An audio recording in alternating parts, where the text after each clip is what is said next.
తీరిగ్గా వంట చేసుకుంటే ఒక ఫోన్ వచ్చింది. మీకు మీషో నుంచి పార్సెల్ వచ్చిందండి. మీ అడ్రస్ ఎక్కడ ప్రాపర్‌గా చెప్పండి అనేసి. ఇంకా లేట్ చేయకుండా అబ్బా! నేను మీషోలో ఏం బుక్ చేశానా అని చూస్తే వాచ్ ఉంది. ఇది నాకు చాలా ఇష్టమైన వాచ్. ఎప్పటినుంచో నా విష్ లిస్ట్‌లో ఉందనమాట.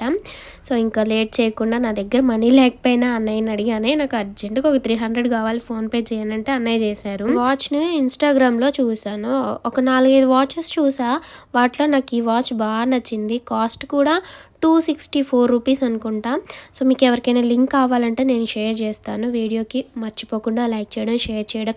అలాగే మన ఛానల్‌లో 1,00,000 సబ్స్క్రైబర్స్‌కి దగ్గరగా ఉన్నారు కాబట్టి ఇన్ కేస్ మీరు ఎవరైనా సబ్స్క్రైబ్ చేయకుండా వీడియోస్ చూస్తున్నట్లయితే వెంటనే సబ్స్క్రైబ్ చేసుకొని 1,00,000 సబ్స్క్రైబర్‌ని గెయిన్ చేసిన వాళ్ళు అవుతారు. సో, సిల్వర్ ప్లే బటన్ కూడా వచ్చిద్ది. నేను యూట్యూబ్ స్టార్ట్ చేసి 6 ఇయర్స్ అవుతుంది. ఇంకా 1,00,000 సబ్స్క్రైబర్స్ అవ్వలేదబ్బా! నిన్న మొన్న పెట్టిన వాళ్ళు 1,00,000, 10,00,000 సబ్స్క్రైబర్స్ కూడా గెయిన్ చేసుకుంటున్నారు.